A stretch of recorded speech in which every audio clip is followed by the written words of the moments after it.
ஆண்டவருடைய இந்த பாடுகளை நம்ம தியானிக்கும் போது நாம் எந்த நிலையில் இருக்கிறோம்? இயேசு அவனை நோக்கி, இன்றைக்கு நீ என்னோடு கூட பரதேசில் இருப்பாய் என்று மெய்யாகவே உனக்கு சொல்லுகிறேன் என்றார்.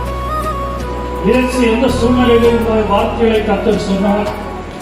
கர்த்தர் நமக்காக, நம்முடைய பாவத்துக்காக கல்வாரி சிலுவையில் அவர் அறையப்பட்டார். உலகத்திலே இயேசுவாய் பிறக்கப்பட்ட ஒரு பாக்கியம் கிடைத்தது. இந்த உலகத்திலே வாழ்கிற எல்லா ஆசீர்வாதத்தை விடவும் ஒரு பெரிதான ஒரு சந்தோஷம். ஏலி லாமா சரஸ்தாரி என்று மிகுந்த சத்தமிட்டு கூறினார். அதற்கு எந்தே வினை ஏனென கைவிட்டு அர்த்தமாகும். எல்லை இல்லை. ஆனால் இயேசுவின் அந்த மன்னிப்புக்கு எல்லை இல்லை, ஒரு அன்புக்கு அளவில்லை. ஹல்லேலூயா. அமையும் இல்லையும் இல்லை, அளவும் இல்லை. ஆவியை வாங்கின பின்பு முடிந்தது என்று சொல்லி தலையை சாய்த்து ஆவியை ஒப்பு கொடுத்தார்.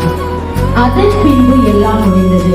ஸோ நம்ம முன்னாடி பேசின ஒரு பிரதர் மாதிரி நம்முடைய கைகளிலே நாமே ஒப்புவிக்கிறேன்னு சொல்லி தனது ஜீவனை விட்டார்.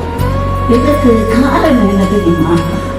ஒருத்தன் ஆண்டவருக்கு விரோதமாக, தேவனுக்கு விரோதமாக எழுதினான்.